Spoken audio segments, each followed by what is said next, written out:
যখন ব্যক্তি জীবন পরিচালনা করবে, সমাজ জীবন পরিচালনা করবে, পারিবারিক জীবন পরিচালনা করবে, সমাজ জীবন পরিচালনা করবে, রাষ্ট্র জীবন যখন কোরআন দিয়ে পরিচালনা করবে, ওই সমাজে জান্নাতি শান্তি চলে আসবে।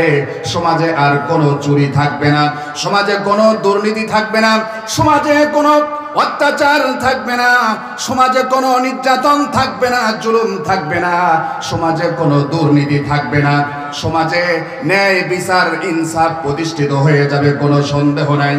কিন্তু শুধুমাত্র যারা দুনিয়াকে মোহাব্বত করে, শুধুমাত্র যারা চুরি করতে চায় ওরা কোরআনের আইন চায় না, যারা ডাকাতি করতে চায় ওরা কোরআনের আইন চায় না, যারা দুর্নীতি করতে চায় আল্লাহর কসম কোরআন দিয়ে রাষ্ট্র পরিচালনা হোক, এইটা দুর্নীতিবাজেরা কখনোই চায় না, ঠিক না?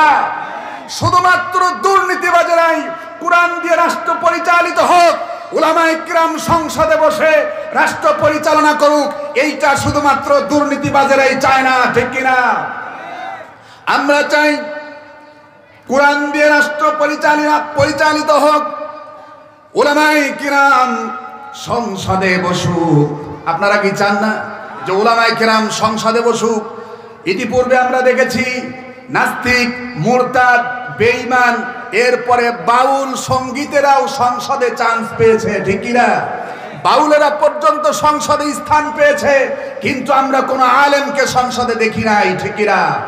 এবার আমরা প্রতিজ্ঞা নিয়েছি, সকলেই বলেন এবার আমরা প্রতিজ্ঞা নিয়েছি, এবার আমরা সংসদের প্রত্যেকটা আসনে আলেমকে দেখতে চাই ইনশাআল্লাহ। কারা কারা সংসদে আলেমদের দেখতে চান দুই হাত উত্তোলন করে আল্লাহকে দেখান। লিল্লাহে তাকবীর, লিল্লাহে তাকবীর।